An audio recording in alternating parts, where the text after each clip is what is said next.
बहुत स्वागत आप सभी का। आप देख रहे हैं इंडिया टीवी पर। कल बिहार के चुनाव में जो नतीजा आएगा उससे पहले एक फाइनल राउंड की गपशप हमारे सारे मेहमानों के साथ, और बहाना है एग्जिट पोल, जो कि सभी लगभग एग्जिट पोल कह रहे हैं कि बन जानी चाहिए नीतीश कुमार की सरकार। नीतीश कुमार की सरकार, अब इसमें भी ये लोडेड स्टेटमेंट हो गया, पता नहीं मुख्यमंत्री बनेंगे कि नहीं बनेंगे। हमारे political editor Devendra Parashar studio में आ चुके हैं। एक्सिस माई इंडिया के सीएमडी प्रदीप गुप्ता जी थोड़ी देर में हमारे साथ जुड़ेंगे। वोट वाइब के लिए जिन्होंने सर्वे किया, अमिताभ तिवारी, वो भी हमारे साथ होंगे। लेकिन पहले बता दें क्या बिहार से क्या खबरें हैं फिलहाल अपडेट? वही जैसा सर्वे आ रहा है उस हिसाब से है। कुछ नेता ऐसे भी हैं जो ये कह रहे हैं कि नहीं, इससे भी बहुत ज़्यादा आएगा, और वापस के फीडबैक में उसकी वजह भी बता रहे हैं। खासतौर पे जो वुमेन वोट है एनडीए के नेता, उससे बहुत ज़्यादा उत्साहित है। उनका ये मानना है कि ये 2010 में जैसा हुआ था कि उस समय जिसको साइकिल मिला, जिसको पोशाक मिली जिन बच्चियों को, और उसका जो लॉ एंड ऑर्डर के बाद उसने आइसिंग ऑन द केक जिसे कहते हैं कि इन सारी चीज़ों ने काम किया था, तो जैसा रिजल्ट उस समय रहा था वैसा ही इस बार भी आएगा, ऐसा कुछ नेताओं का दावा है। बाकी मोर और लेस ज़्यादातर एनडीए के नेता ये मान के चल रहे हैं कि 140 से 150 के बीच में जी। एक हैं जो कि कंसर्न दिखा रहे हैं कि नहीं हो सकता है कुछ टाइट मुकाबला भी फंस जाए। अच्छा, फंसने का भी है मामला। एक नेता का ऐसा मानना है। प्रदीप गुप्ता जी एक्सिस माई इंडिया से हमारे साथ जुड़ गए। प्रदीप जी बहुत स्वागत आपका एक बार फिर इंडिया टीवी पर। कल आपसे बात हो रही थी, तो जब परसों बात हुई थी तो सर्वे नहीं था, कल सर्वे था तो आप नहीं थे। आज दोनों हैं सर हमारे पास, सर्वे भी और प्रदीप जी भी। अच्छा, तो प्रदीप गुप्ता जी का जो सर्वे है वो कह रहा है 100, मतलब रेंज में उन्होंने दिया है, तो एनडीए 121 से 141 और महागठबंधन 98 से 118। मतलब एनडीए वर्स्ट सिचुएशन में भी, या जो सीलिंग वाली जो आपने दी है, लोअर सीलिंग जो दी है, उसमें भी एनडीए जो है मेजॉरिटी के पास आसपास ही है 121 पर, और महागठबंधन बेस्ट केस में भी 118 में भी आप कह रहे हैं कि 122 से पीछे ही छूट जा रहा है। सर, अब लोग तो ये कह रहे होंगे कि पक्का पक्का बताइए, एनडीए जीत रहा है और महागठबंधन हार रहा है क्या? सौरभ जी, थैंक यू यहाँ मुझे बुलाने के लिए। रह गया सवाल इसका कि पक्का पक्का बताइए। अब कोशिश की जाती है कि 4 करोड़ 98 लाख लोगों से ज्यादा लोगों ने वोट किया है, 5 करोड़ कहने की बात में मान लीजिए, और उसके कुछ सैंपल लेके, करीब 42,000 का सैंपल लेके हम कोशिश करते हैं कि परिणामों के जितने करीब आ सकें। वो जो हो सकता था वो आपके सामने है। अब जो नतीजे आएंगे वो तो कल ही सबको पता चलेंगे, और कौन कितनी दूर रहा और कौन कितना पास रहा। और हर एक नतीजे में, हर एक चुनाव के परिणाम में हमारे लिए हर बार एक नई लर्निंग, नई सीख लेके आता है। इसमें तो कोई दिक्कत है नहीं। रह गई बात कि कहां पे जाके आंकड़ा बैठेगा, तो अब जो मिड रेंज कही जाती है 130 131 के आसपास हमारी जो है, उसके 10 नीचे या 10 ऊपर, उसी के लिहाज से रेंज बनती है। और बहुत सी सीटें ऐसी होती है, खासकर 243 सीटों के बड़े राज्य में, जो कुछ मामूली अंतर से हारी या जीती जाती है। मामूली अंतर, हम 2000 वोट जो होते हैं उसको हम मामूली अंतर कहते हैं, क्योंकि जनरली 1-2 लाख वोट होते हैं, और 2 लाख वोट में जब पड़े हुए वोट है, 2000 वोट का मतलब होता है 1% वोट। 1% वोट से उधर या उधर होती है। तो उसका आकलन क्या किया जा सकता है और कैसे किया जा सकता है, इस बात का जरूर ध्यान रखना चाहिए। पहली बात है कि किसी भी एग्जिट पोल से हम क्या उम्मीद करें, ये किया क्यों गया, इसके उद्देश्य क्या है, इसकी जरूरत क्या है।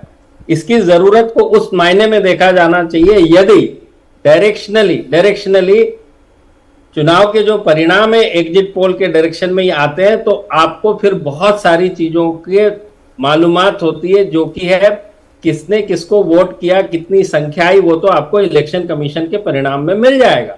लेकिन क्या नहीं मिलेगा, जिसने भी जिसको वोट किया वो क्यों किया, किस वर्ग, किस जाति, किस समुदाय, किस एज ग्रुप, किस महिला पुरुष ने किस हिसाब से किसको वोट किया, और उससे भी बड़ी बात है कि क्यों वोट किया। इन सबके जवाब कोशिश की जाती है कि एग्जिट पोल के माध्यम से आपके समक्ष, आपके दर्शकों तो यही सवाल आपके सामने भी रख ही देते हैं कि आपने कहा कि क्यों किया, तो एंटी इनकम्बेंसी तमाम सवालों के बीच एक बार फिर भरोसा नीतीश पर किया, डबल इंजन की सरकार पर किया, मोदी नीतीश की जोड़ी पर किया, या फिर लोक लुभावन योजनाओं पर किया?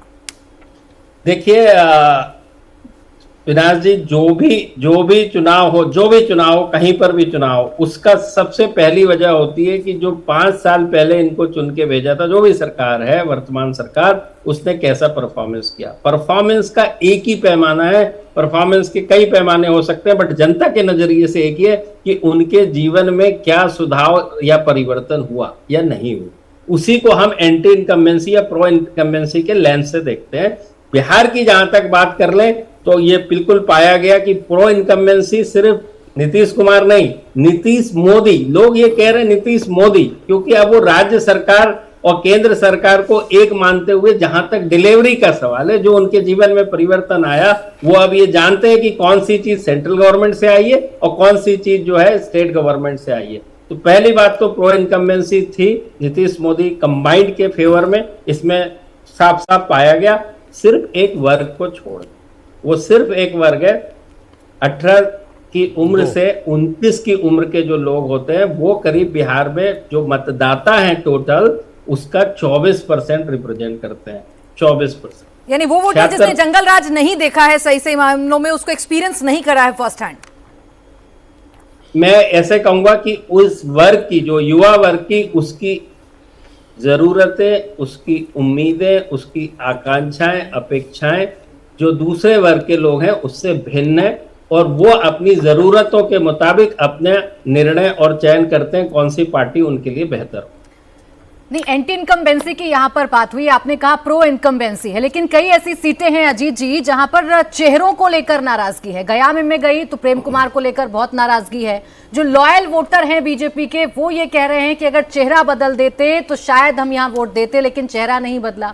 इधर आप हाजीपुर की बात करें तो यहाँ पर भी वहां चेहरे को लेकर बड़ी नाराजगी है कि कोई काम नहीं किया, सिर्फ अपनी जेबें भरी हैं। तो ये चेहरों की जो एंटी इनकम्बेंसी है, क्या ये नुकसान पहुंचा सकती? नहीं, ये तो लोकल डिसकंटेनमेंट है, उसके बारे में प्रदीप जी ने पूछा ही होगा, इनकी टीम ने वहां पूछा ही होगा एग्जिट पोल में। ये बहुत ज्यादा रहा, और ये भारतीय जनता पार्टी के साथ ज्यादा इसलिए रहा क्योंकि उनके 80 एमएलए के साथ वो लोग चुनाव में जा रहे थे और उनको 101 सीटें लड़नी थी। ज्यादा लोगों को उन्होंने 15 लोगों की ही टिकट काटी, तो ज्यादातर पुराने चेहरे रिपीट हुए। उनका लोकल डिसकंटेनमेंट इस वजह से भी था कि एमपी भी कई बार से उनके लोग जीत रहे हैं, एमएलए भी वही है जो चला गया लड़ने, चेहरे पुराने लड़े जिनकी टिकट पिछली बार जो हारे हुए थे उन लोगों को भी ज्यादा टिकट दे दी। बीजेपी तो जानी जाती है पूरे घर का बदल डालो के, तो नहीं बदला ना, ये बिहार में नहीं बदला, और उसका खामियाजा जो अभी प्राची कह रही हैं वो लोकल डिसकंटेनमेंट था एक ग्राउंड के लेवल पर, तो वो तो प्रदीप जी ने देखा होगा। लेकिन प्रदीप जी से एक सवाल ये हमारा था परसों जब हम लोग बात कर रहे थे, तो प्रदीप जी ने कहा कि 90%, लगभग 90% वोट जो डिसाइड हुआ है वो कास्ट जो है उसको सबसे मेजर फैक्टर रहा है 90%। तो फिर क्या कोई ओवरराइडिंग फैक्टर भी था? जो प्रदीप जी कह रहे हैं कि ये इतने लोगों ने क्यों डाला, अलग अलग वर्ग की आकांक्षाएं अलग अलग हैं, अलग समूह है, जाति का समूह है, महिला का समूह है, एज ग्रुप है अलग अलग, तो क्या इन सब की अलग अलग कोई इन लोगों को डिसाइड हुआ क्या? जाति से अलग हट के कोई दूसरा फैक्टर भी एज ग्रुप के साथ बदला है क्या, या हर एज ग्रुप में एक ही फैक्टर चला है? प्रदीप जी, जब परसों हम बात कर रहे थे तो प्रदीप जी ने कहा था कि 3 डेमोग्राफी आप कह सकते हैं बिहार में। हाँ। सबसे बड़ी डेमोग्राफी है जाति, हाँ। और दूसरी महिला, तीसरी युवा। युवा का उन्होंने बाय एंड लार्ज बता दिया जो रुझान उनको दिखा। अब जो महिला वर्ग की जो बात हो रही है, हर सर्वे कह रहा है कि किसी ना किसी अनुपात में एनडीए की तरफ ज्यादा वोट है। कोई कह रहा है 2%, कोई कह रहा है 5%, 10% ज्यादा वोट मिलेगा महागठबंधन से, ऐसा भी बोलने वाले हैं। आपके सर्वे में क्या दिख रहा है प्रदीप जी? बिल्कुल सौरभ जी, हमारे सर्वे में 40% महिलाओं के वोट की बात करें, 40% महागठबंधन को और 45% एनडीए को, यानी 5 परसेंटेज पॉइंट्स की क्लियर बढ़त जो है एनडीए को हासिल है महिलाओं के वर्ग में। और महिलाओं का जो मैंने कहा, आप देखिए महिला और खासकर बिहार में महिलाएं, वहां पर क्योंकि बड़ी संख्या में लोग बिहार से बाहर होते हैं काम के सिलसिले में, महिलाएं वहां होती है। महिलाएं ऐसा कहती हैं कि हमारे लिए तो सब कुछ सरकार है, और सरकार के सर्वे सर्वा जब नीतीश कुमार और मोदी जी हैं तो हमारा जीवन तो उन्हीं के ऊपर आधारित है। और आप ये भी पाएंगे बहुत सारी योजनाएं दोनों गवर्नमेंट की, राज्य और केंद्र की, वो महिलाओं के ऊपर केंद्रित है। चाहे उज्ज्वला की बात कर लें, चाहे टॉयलेट की बात कर लें, ये मैं केंद्र सरकार की बात कर रहा हूँ, और चाहे राशन की भी बात कर लें, तो ये बड़ी संख्या में महिलाओं को प्रभावित करती हैं, उनके जीवन को प्रभावित करती हैं। ये बिल्कुल साफ साफ महिलाओं ने कहा। नहीं, योजनाओं के साथ साथ प्रदीप जी वो कानून व्यवस्था की भी बात खुलकर करती हैं। ये कितना बड़ा फैक्टर है जब महिला ये कहती है कि मैं सड़क पर निकल सकती हूँ, मैं रात में जा सकती हूँ, मैं बिजनेस कर सकती हूँ, मैं अपनी दुकान लगा सकती हूँ, तो ये कितना बड़ा फैक्टर नजर आया? देखिए प्राची जी, हर चीज का फैक्टर सभी का समावेश होता है किसी भी आकलन में। जहां तक कानून व्यवस्था का सवाल होता है, जब यदि मान लिया जाए थोड़ी देर के लिए कि कानून व्यवस्था ठीक नहीं है, आज ठीक नहीं है, तो ऐसा कभी नहीं होता है कि पूरे के पूरे प्रदेश में कानून व्यवस्था ठीक नहीं होगी, और एक सिटी में भी यदि ठीक नहीं है तो हर आदमी उससे प्रभावित नहीं होता, एक अच्छा खासा चंक होता है। लेकिन जब योजनाओं की बात करते हैं तो करीब करीब 80 to 90% लोग उससे प्रभावित होते हैं, उससे लाभान्वित होते हैं, टेंजिबल बेनिफिट जिसको कहते हैं ना। और जो प्रशासन की बात है जिससे वो पीड़ित हुए, जो लोग महिलाएं घर के बाहर नहीं जा पा रही थी, मान लिया जाए 6 बजे के बाद या 7 बजे के बाद, वो आज की स्थिति में तो नहीं है। तो आज की स्थिति में सामने क्या वर्तमान में मौजूद है, उसके आधार पर लोग वोट करते हैं और भविष्य की कल्पना करते हुए। अब मैं आपकी जो तीसरी डेमोग्राफी थी, सबसे इंपॉर्टेंट जाति, उसकी बात करूंगा प्रदीप जी, लेकिन उससे पहले एक बार जरा हमारी स्क्रीन पर, बड़ी स्क्रीन पर कुछ रीजन वाइज अगर हम लोग डिस्कशन कर लें, जैसे मिथिलांचल वो इलाका जहां बीजेपी इंडिया अच्छा करती है, हमेशा 54 सीटें हैं वहां की जी। आपके हिसाब से इस बार इस क्षेत्र का रुझान?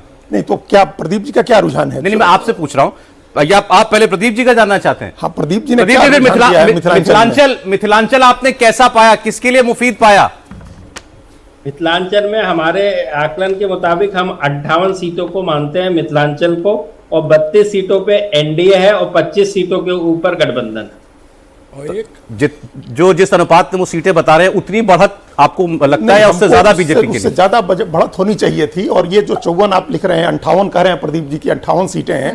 अब इसमें एक कोसी का इलाका भी आ गया, मधेपुरा जो है ये कोसी का इलाका हो गया। जनरली हम लोग हार्डकोर जो ये मानते हैं मिथिलांचल का इलाका, उसमें ये कोसी का इलाका नहीं होता है। अच्छा। और अगर हम भी कोसी नहीं के, मानते सौरभ जी, हम भी नहीं मानते, कोसी हमारे लिए अलग रीजन। हाँ तो ये मधेपुरा फिर इसमें है ना, मधेपुरा ही एक है बस, कुशेश्वर स्थान मधेपुरा, यही दो। नहीं, ये तो आ ही गया, कुशेश्वर स्थान और गौराबोराम तो आगे मधुबनी यहां का से ही, शुरू लेकिन कीजिए। मधेपुरा है, इसके साथ कोसी अगर पूरा आएगा तो फिर सहरसा भी आएगा, सुपौल भी आएगा। बीजेपी और मतलब एनडीए के लिए मिथिलांचल में स्कोर करना कितना जरूरी है या सबसे जरूरी है? नहीं, पिछली बार बहुत ही अच्छा परफॉर्म किया था मिथिलांचल में। और अगर हम लोग ये मान रहे हैं कि पिछली बार शाहबाद और मगध दोनों खराब हुआ था तो मिथिलांचल ने बचाया था, और 12 सीटें सीमांचल में आई थी। अगर सीमांचल में बहुत अच्छा नहीं कर रही है भारतीय जनता पार्टी, या उतना अच्छा नहीं कर रही है, और तो उसके हिसाब से मिथिलांचल में बहुत अच्छा करना जरूरी है। अगर ये हम लोग मान रहे हैं कि 125 से ज्यादा सीटें जानी है, 131 140 जाना है अगर उसको, तो मिथिलांचल में बहुत अच्छा करना होगा। एक बड़ा रीजन है, कास्ट का इक्वेशन बीजेपी के साथ होता है, पोलराइजेशन यहाँ इस तरह से होता है। मिथिलांचल की वो सीमांचल की तरह का मामला नहीं है, यहाँ पोलराइजेशन भी हो सकता है, कम्युनल पोलराइजेशन, यहाँ कई सीटें हैं जहाँ बड़े आराम से हो जाता है। तो उस पोलराइजेशन के हिसाब से भी इस इलाके में सीटें ज़्यादा होनी चाहिए। ये इधर जो ये बेगूसराय का पूरा इलाका आप देख रहे हैं, इस इलाके में वो कन्फ्यूजन महागठबंधन के अंदर रहा, कई सीटों पर रहा। बेगूसराय इधर इसको लेकर के ये मटिहानी सीट को लेकर के पहले रहा, फिर बछवाड़ा सीट को लेकर के रहा। इन सीटों पर फ्रेंडली फाइट भी हो रही है। तो इस हिसाब से इस इलाके में हमको लगता है कि थोड़ी सीटें थोड़ा बेटर होना चाहिए है भारतीय जनता पार्टी का, और बेटर होना चाहिए। इस बार पिछली बार से अच्छा करना चाहिए। अच्छा, ठीक है। और जो अभी आप कह रहे थे कि लोकल लेवल पर चाहे टिकट ना काट पाने की वजह से कोई ज्यादा सीटों पर, मतलब औरों के मुकाबले बीजेपी थोड़ा मुश्किल फेस कर रही है, क्या वो इस क्षेत्र में ज्यादा है सीटें ऐसी? देखिए, अब इस सीट में दूसरे कारणों से जो है जो नाराजगी हुई, और हम जो पोलराइजेशन की बात कर रहे हैं, जैसे अब 20वीं सीट है यहाँ, ये हार्डकोर पोलराइजेशन की सीट है। यहाँ जो हरिभूषण ठाकुर बचौल को लेकर के काफ़ी नाराजगी थी लोगों में। अगर पोलराइजेशन नहीं हुआ तो ये चेहरा बदलने की बात हो रही थी इस सीट पर, अगर नहीं बदला गया। इधर बेनीपट्टी सीट पर आप पुराने चेहरे को ही उतारा गया है, उसको लेकर के भी एक नाराजगी है। अलीनगर सीट होगी यहाँ, जहाँ वो जाकर के लड़ रही हैं मैथिली ठाकुर, उनको लेकर के एक अलग मधेपुरा के नीचे है वो। वहाँ है वो मधेपुरा वाले, उसमें अलीनगर की सीट है, उसको लेकर के अलग नाराजगी है। उसको गौराबोराम सीट का अलग अगर पोलराइजेशन वहाँ नहीं हुआ तो मुस्लिम वोट वहाँ बहुत ज़्यादा है, और इसी वजह से उनको अफजल अली को टिकट दिया था राष्ट्रीय। गौराबोराम में अब हो क्या रहा है? वीआईपी उन्होंने अपने भाई को तो बैठा लिया मुकेश सहनी ने, और इसी वजह से बिठाया क्योंकि उनको लगा कि उनके भाई की जमानत जब्त हो जाएगी उस सीट पर। अच्छा। क्योंकि मुस्लिम जो कैंडिडेट आरजेडी ने दिया था उसका टिकट वापस नहीं हुआ, अंतिम समय तक वो कहता रहा कि हम चुनाव लड़ेंगे। तो वही आगे दिख रहे हैं इसमें अभी भी है, उन्हीं की लड़ाई है। क्योंकि सुजीत सिंह जो बीजेपी के कैंडिडेट है, उनकी पत्नी वहां से पहले एमएलए थी, तो अब वो लड़ रही हैं। अगला क्षेत्र उसकी बात कर लेते हैं, मगध की बात कर लेते हैं। मगध में हमने जिस तरीके से देखा 42 सीटें हमने इसमें दी। प्रदीप जी पहले मगध का अपना सर्वे बता दें। हम 42 सीट दिखा रहे हैं प्रदीप जी। मगध में हमारे हिसाब से हम पाटलिपुत्र मगध को एक मानते हैं, और उसमें 60 सीटों में 35 सीटें एनडीए को और 25 सीटें गठबंधन को, 10 सीटों का फासला। पर नहीं, ये अब कैसे हो सकता है सर? ये मुंगेर, इधर ये जमालपुर, पूरा इलाका सुरगढ़ा, जो है, लखीसराय, ये तो आपका हो गया आंध्र प्रदेश हो गया। का हो गया, तारापुर, मुंगेर, जमालपुर, सुरगढ़ा, लखीसराय, तो सब मुंगेर का इलाका है। ये पुराना मुंगेर हमने कमिश्नरी पटना को का। अलग दिखाया यहाँ है से सब करिएगा बता आप अस्थावा से आइएगा तो ये फिर नालंदा शुरू हो जाएगा, अस्थावा बिहार शरीफ से लेकर राजगीर, इस्लामपुर, फिर ये नालंदा हो जाएगा। फिर उसके बाद आपका हार्डकोर मगध जब आएंगे हम लोग, उसमें मगध में जहानाबाद, अरवल, घोसी, नवादा, उधर फिर औरंगाबाद, वहां तक उसको मगध में हम लोग मानते हैं। पाटलिपुत्र को अलग हम लोग गिनेंगे जिसमें ये पटना और नालंदा आएगा।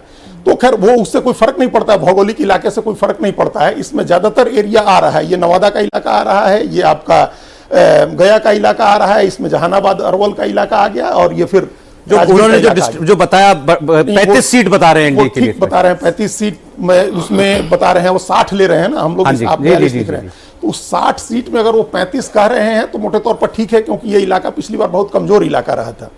पिछली बार मगध में और शाहाबाद में, दोनों इलाकों में पीछे महागठबंधन से कम थी सीटें। महागठबंधन से कम सीटें थी। इसमें तो खैर पाटलिपुत्र अलग हो गया है, लेकिन ये स्ट्रांग होल्ड इसलिए ये स्ट्रांग इलाका है क्योंकि ये नीतीश कुमार का अपने घर का इलाका हो गया। उसके बाद शुरू हो जाएगा सीधे मुंगेर का इलाका जो ललन सिंह का इलाका है, और फिर वहीं उसी इलाके में उनके उप मुख्यमंत्री हैं विजय सिन्हा, और यहाँ दूसरे उप मुख्यमंत्री हैं तारापुर तो में। यहां से खबर ये निकल रही है कि प्रदीप जी का सर्वे भी ये कह रहा है कि वो इलाका जहां पिछली बार अच्छा नहीं किया था एनडीए ने, इस बार महागठबंधन से बेहतर करेगा। हाँ, मगध में स्थिति अगर ठीक हो रही है तो ये अच्छी बात है, लेकिन जैसे अब ये पूरा इलाका आपका ये जहानाबाद वाला देखिए, ये इलाका, इसमें आपके जीतन राम मांझी की तमाम सीटें हो गई, वो उनके लोग यहाँ से लड़ रहे हैं, कुटुंबा में भी उनके कैंडिडेट लड़ रहे हैं, उधर बाराचट्टी में, इमामगंज में, टिकारी में, अतरी में, सब उनकी सीटें हैं। उनको 3-4 सीट तो आती दिखा रहे हैं तो सर। मतलब बड़े चेहरे भी हैं इस इलाके में, नीतीश कुमार हैं, ललन सिंह हैं, अपने जीतन राम मांझी हैं, ये तमाम लोग इस इलाके में हैं। और 35 का थोड़ा और हो सकता था बेटर, लेकिन 35 है तो मगध में अच्छा ही हो रहा है। पर अजीत जी, पिछली बार ललन सिंह के में तारापुर हारे थे, जमालपुर हारे थे, सुरगढ़ा हारे थे, ये 3 सीट तो हार ही गए थे ललन लेकिन सिंह अब के होते सुरगढ़ा हुए। के तो प्रहलाद यादव आ ही गए, इन्हीं के साथ आ गए ना, लेकिन चुनाव में तो हार गए थे। हाँ, तो भाई उसी कह तो रहे कि अंग प्रदेश हो या और इस बार मगध हो, ये प्रहलाद पिछली बार लड़ बहुत ही नहीं रहे, खराब इस हुआ। बार अच्छा, अगला प्रहलाद लड़ भोजपुर की बात कर लेते हैं। दिखा दीजिए जरा भोजपुर में कितनी सीटें हम दे रहे हैं, उसकी एक बार बात कर लेते हैं। भोजपुर क्षेत्र में यहाँ 22 सीट हम कह रहे हैं। भोजपुर भी ये एनडीए के लिए ठीक नहीं था। नहीं, नहीं, बहुत खराब था भाई। प्रदीप जी, भोजपुर की क्या रिपोर्ट है आपके सर्वे में?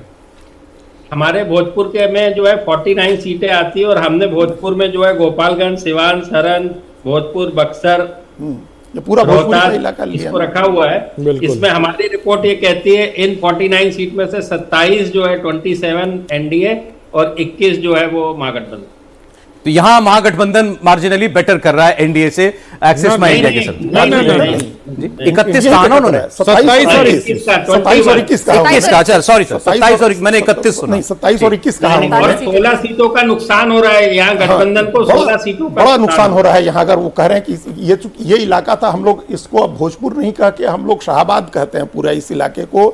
और इसमें जो एक तो शाहाबाद में 22 सीटें होती हैं, जिसमें पिछली बार सिर्फ 2 सीट मिली थी एनडीए को और 20 सीटें महागठबंधन को मिली थी। उसकी मैक्सिमम, उसका पूरा मैक्सिमम इलाका इसमें आ गया, शाहाबाद का इलाका हो गया ये। और अब 49 वो कह रहे हैं, चूंकि उसमें वो पश्चिम का हिस्सा भी ले रहे हैं, जो भोजपुरी का बेल्ट है, गोपालगंज, सिवान, और उसकी बात कर रहे हैं, सारण की बात भी उसी में कह रहे हैं संभवतः, तो उससे 49 हो जाएगा। लेकिन इन 22 सीटों की अगर बात करें तो इसमें आपको गिन के सीटें मिली थी। एक आरा सीट मिली थी बीजेपी को, एक बड़हरा सीट मिली थी बीजेपी को, बाकी लगभग सारी सीटें इसमें हारी हुई है बीजेपी। और अगर इस इलाके में कुछ भी सीट ठीक होता है, जैसे हमको इसमें लग रहा है सासाराम से उपेंद्र कुशवाहा की पत्नी चुनाव लड़ रही है, स्नेहलता कुशवाहा, उनकी स्थिति अच्छी है। काराकाट महाबली सिंह लड़ रहे हैं, कई बार के एमपी रहे हैं वो, उनकी स्थिति अच्छी है। चैनपुर में मुस्लिम उम्मीदवार हैं नीतीश कुमार के, जमा खान जिनको उन्होंने मंत्री बनाया था। ब्रह्मपुर सीट से लोजपा के वो चुनाव लड़ रहे हैं। हुलास पांडे जो संसदीय बोर्ड के अध्यक्ष हैं। ये ऐसी सीटें हैं, ऐसा इलाका है, तरारी से उन्हीं हुलास पांडे का भतीजा चुनाव लड़ रहा है। ये इलाका, ये लगभग सारी सीटें हारी हुई हैं। आप सौरभ जी, 2 ही सीटें हैं इसमें। इसका बड़ा जो सर्वे में आ रहा है प्रदीप जी के, कि भोजपुर और मगध दोनों वो इलाके, अवधेश जी, जहां बीजेपी, जहां एनडीए पिछली बार नहीं अच्छा कर पाया था, महागठबंधन ऊपर था, रिवर्स हो रहा है इस बार, एनडीए बेटर कर रहा है। नहीं, रिवर्स हो रहा है, लेकिन इस क्षेत्र में कई ऐसे सीट हैं जिस पर बीजेपी के कैंडिडेट्स को लेके वहां समस्या है। जैसे कराहगढ़ में तो अपनी ही पार्टी के खड़े हो गए हुए हैं, करगढ़ में। हाँ, वहां अपने ही पार्टी के खड़े हैं, उनके विरुद्ध में जो उम्मीदवार हैं उनके विरुद्ध में। और उसी प्रकार से देखिए जैसे जेडीयू के कैंडिडेट हैं करागर में, जेडीयू के सॉरी उम्मीदवार हैं जेडी तो करागर में जेडीयू के उम्मीदवार हैं। बड़हारा सॉरी बड़हारा में खड़े हैं, मेरे को बोलने में गलती हो गई, बड़हारा में खड़े हैं। उसी प्रकार से देखिए इस जो क्षेत्र है, जैसे इन्होंने अभी हुलास पांडे का नाम लिया है, तो बीजेपी चाहती थी कि वहां से बीजेपी के जो स्थानीय लोग थे हमारा टिकट मिले, लंबे समय से रहे, स्वामीनाथ तिवारी भी वहां से जीते हैं, तो उसको वहां हुलास पांडे को मिलने के कारण वहां एक बहुत ही निराशा की स्थिति थी। पिछली बार भी वो सीट पिछली बार VIP के पास गई थी ना, पिछली बार तो गई। और हुलास पांडे बहुत बड़ा नाम था इंडिया के पास, हुलास पांडे से बड़ा नाम इंडिया के पास ब्रह्मपुर में नहीं सुनील था। पांडे हुलास ब्रह्मपुर में पांडे नहीं था, लेकिन भारतीय जनता पार्टी के लोग वहां जो स्थानीय थे वो चाहते थे कि वहां के लोगों को टिकट मिले। ये लड़ाई 243 सीट पे चाहेंगे, उसमें चाहने वाले तो ये नहीं था। वहां लड़ाई थी इसकी। हाँ, लेकिन वो करागर की जो सीट है ना उस पर फ्रेंडली फाइट है अभी भी। सीपीआई भी वहां कम्युनिस्ट पार्टी का भी कैंडिडेट है और कांग्रेस का भी कैंडिडेट है करागर पर। मोहनिया सीट भी फंसी है एनडीए की। मोहनिया सीट पर क्या है कि नॉमिनेशन कैंसिल हो गया आरजेडी के कैंडिडेट का। अच्छा, तो उसका एडवांटेज हो सकता है मोहनिया में मिले। ये मोहनिया, भभुआ, डुमरांव या नहीं लार्जर रामगढ़, हम कुछ भोजपुर में सीटें कह रहे इसलिए हैं सौरभ जी एक सीट एक चीज अच्छा इसमें करना एक चाहिए। इंपॉर्टेंट सीट बात जो बता पूरे देना चाहिए बिहार है में कि अच्छा इस चल रहा इलाके है। में 3 या 4 सीटें ऐसी हैं रोहतास जहां बहुजन में समाज तो पार्टी अच्छा बहुत नहीं अच्छा है। कर रही है, बीएसपी अच्छा करेगी, बहुत अच्छा कर रही है बहुजन समाज पार्टी। इसमें हाँ। रामगढ़ सीट पर, भभुआ सीट पर मोहनिया और वो भी लड़ रहे हैं, लेकिन ठीक है। भभुआ, रामगढ़ और एक और कोई सीट है जिस सीट पर जो है उनका बहुत अच्छा परफॉर्मेंस हो रहा है। वो जीत जाए अगर 1-2 सीटें इसमें से तो कोई हैरानी नहीं। अगला क्षेत्र दिखा दीजिए। ये हो सकता है, देखिए कि हमने जिस तरीके से डिवीजन किया है, डिवीजन थोड़ा अलग है, थोड़ा अलग हो डिवीजन सकता थोड़ा अलग है। जैसे हम भागलपुर को एक आपने क्षेत्र बता भागलपुर रहे हैं, अलग 16 कर सीट दिया। कह रहे हैं। अब भागलपुर को आपने किस रीजन में दिखाया प्रदीप जी, और वहां से क्या रिपोर्ट दिखाई? जी एक ही सेकंड होल्ड कीजिए। भागलपुर आंध्र प्रदेश होगा, भागलपुर मुंगेर। भागलपुर को हम लोग कोसी रीजन में लेते हैं जो 31 सीट मानते हैं, और कोसी में हम लोग सुपौल, मधेपुरा, सहरसा, तो बेगूसराय, खगड़िया और भागलपुर की 7 सीटों को शामिल करते हैं। जी, और यहाँ इनमें क्या रिपोर्ट दिख रही है प्रदीप जी? तो कोसी रीजन में 16/15 यहाँ कांटे की टक्कर है। 1 सीट से एनडीए आगे है कोसी रीजन में, 31 में 16-15। देवेंद्र जी, कोसी बेल्ट क्या हुई?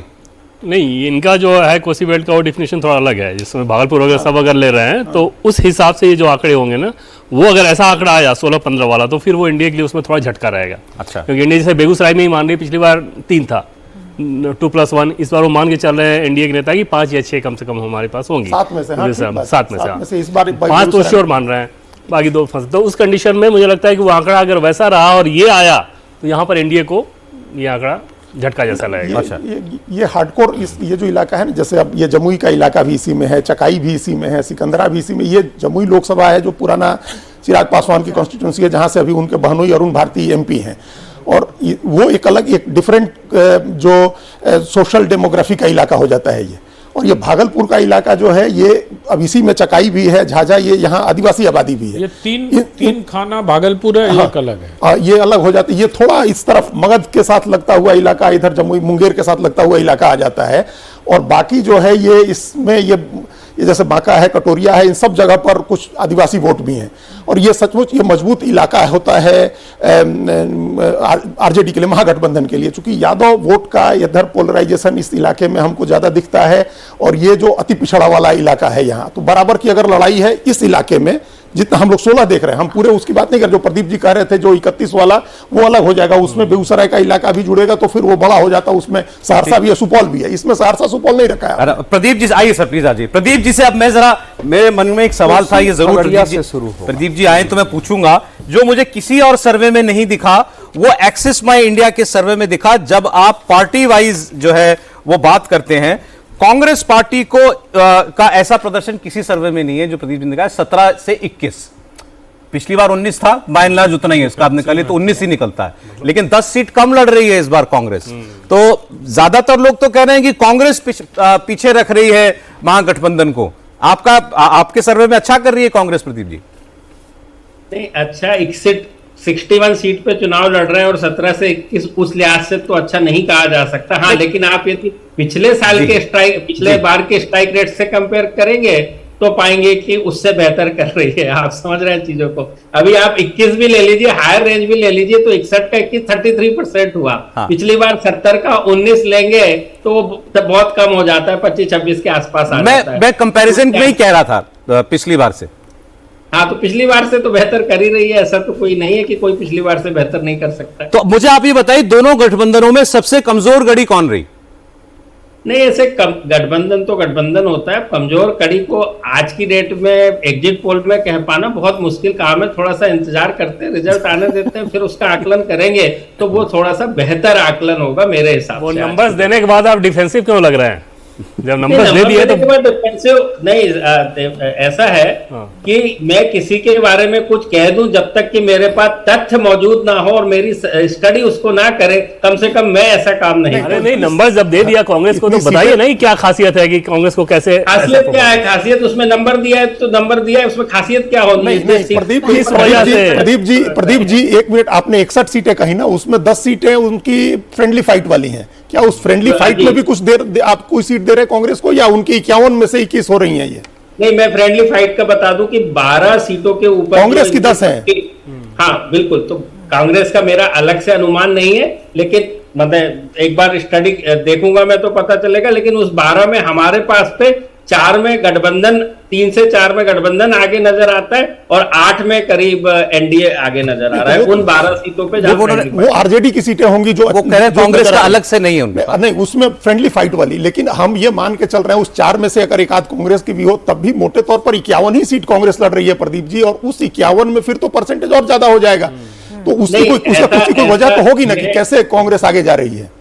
नहीं, कांग्रेस कैसे आगे जा रही का सवाल नहीं है, ओवरऑल गठबंधन का प्रदर्शन जो हो रहा है, जब लोग वोट करते हैं तो शायद इस बात का ज्यादा ध्यान रखते हैं कि वो गठबंधन के हिसाब से वोट कर रहे हैं। कुछ सीटों पे ऐसा हो सकता है कांग्रेस या कोई इंडिविजुअल कैंडिडेट के हिसाब से वो वोट कर रहा है। तो आपको क्या लगा कि क्या कारण है? नहीं, कारण गठबंधन को जो वोट मिलता हुआ नजर आ रहा है, जिसका कि यूथ MY एक मुश्त वोट कर रहा है। हमारे सर्वे में मुस्लिम और यादव जो हैं, यादव 90% वोट कर रहे हैं गठबंधन को, और मुस्लिम जो है 79%। थोड़ा जो डेंट पड़ता है सीमांचल में, हम प्रदीप वो जो सीमांचल में जो डेंट पड़ता है उसका फर्क। प्रदीप जी, हम इस बात को जरा दूसरे तरह से पूछ रहे हैं। हम लोग पिछले चुनाव से ये सुनते आ रहे हैं कि कांग्रेस के लोग यहाँ दिल्ली से पटना तक लड़ रहे थे कि हमको 32 ऐसी सीटें मिली जो महागठबंधन कभी नहीं जीतता है। तो इसका मतलब कि 32 तो ऐसी सीटें हैं या 30 ऐसी सीटें हैं जहां MY का समीकरण बहुत प्रभावी नहीं होता है, और इसलिए कांग्रेस मांग रही थी कि हमको अच्छी सीटें दें। तो फिर ऐसी सीटों पर कांग्रेस को गठबंधन दे भी रहा होगा तो कैसे दे रहा होगा, कितना दे रहा होगा? आप ये देखिए ना, आपके आकलन के अनुसार 51 से यदि कोई 17 से 21 आ रहा है तो भी वो 50% के स्ट्राइक रेट से बहुत दूर है।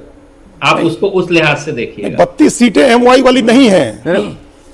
वो नहीं, वो फिर वो प्रॉब्लम कांग्रेस और बोलो कांग्रेस की है ना कि वो वैसी सीट नहीं ले पाई। समझना चाह रहे हैं कि उस पर फिर फायदा किसने किया? अगर गठबंधन, जो प्रदीप जी की बात है कि गठबंधन की वजह से वोट देते हैं, तो अगर ऐसी सीटें जिसमें गठबंधन, अगर इतनी लिमिटेड सीटों में फिर भी आप 19-20 जीत जा रहे हैं तो उसके पीछे फैक्टर क्या हो? कुछ तो होगा ना फैक्टर जो इन्होंने 51 में से 32 और माइनस करने को कह रहे हैं। 51 में से 32 माइनस कर दें, फिर जाके आप जिताइए। आप क्या कहेंगे? ऐसा नहीं होगा। यही कहेंगे जहां कांग्रेस लड़ी अच्छा लड़ी, और क्या कहा जा सकता है? ग्राउंड पे कुछ होगा ना फैक्टर। ऐसा नहीं होता।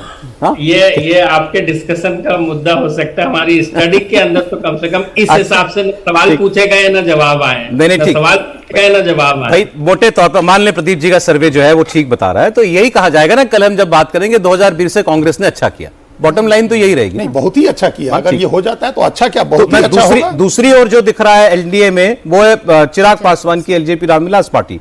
प्रदीप जी ने 11 से 16 दिया है, 29 सीट थी, एक सीट शायद इनकी खराब हो गई नॉमिनेशन में, तो 28 सीट मान लेते हैं। तो 28 में इसका मीडियन निकलता है 13, तो 13 के हिसाब से स्ट्राइक रेट है ये लगभग 46% का स्ट्राइक रेट। ये तो रियलिस्टिक होगा बहुत ज्यादा। ये बहुत 13-14 मान लीजिए उसको, 13-14 तो 50% हो गया, ऑलमोस्ट 50%। बाकी वो इंडिया की हारी हुई सीटें ही लड़ रहा है एलजेपी। अच्छा, उनके साथ भी वही दो सीट को अगर छोड़ दे तो बाकी हारी हुई सीटों पे ही लड़ रहा है। नहीं, कांग्रेस वाली स्थिति इसलिए नहीं है, कांग्रेस की तो स्थिति है कि कभी नहीं जीती थी। अभी के हिसाब से सिटिंग में एलजेपी के पास सिर्फ 2 सीटें थी। तो ये सैटिस्फैक्टरी परफॉर्मेंस होगी चिराग? ऑलमोस्ट ऐसा ही रहेगा। हाँ, ऑलमोस्ट ऐसा ही रहेगा। ऐसा ही रहना चाहिए। आनंद जी, चिराग की बहुत चर्चा हुई, ज्यादा सीट दे दी गई उनको। नहीं, चिराग वाला ठीक है, चिराग को इतनी सीट मिलेगा, लेकिन मुझे लगता है थोड़ा कम मिलेगा। इससे कम मेरा अपना आकलन है कि चिराग सिंगल डिजिट में रह जाएंगे। Single digit. प्रदीप जी, ये बड़ी बात हो रही थी कि जेडीयू और चिराग और एलजेपी के जो वोटर हैं वो मिल नहीं पा रहे ग्राउंड पर, समर्थक नहीं मिल पा रहे हैं। मैं आपको वैसे ही कह रहा हूँ, वापस बार बार ये कह रहा हूँ कि जब गठबंधन होता है, जब लार्जर पिक्चर सामने होती है, तो घर की आपस की लड़ाई नहीं, शहर और देश और प्रदेश की लड़ाई में तब्दील हो जाती है। हर चीज में जो आप कह रहे हैं उसमें भी सख्तता होगी, बट वो 10-20% होती है। जब लार्जर देन लाइफ की सवाल आता है ना जीने मरने का, तो पिक्चर कुछ उलट हो जाए। आपके मतलब का जो सबसे दिलचस्प उदाहरण है गोविंदगंज की सीट पूर्वी चंपारण में, जहां पे एलजेपी के स्टेट प्रेसिडेंट चुनाव लड़ रहे हैं, वहां बीजेपी के एक बड़े सेक्शन ने सपोर्ट नहीं किया है।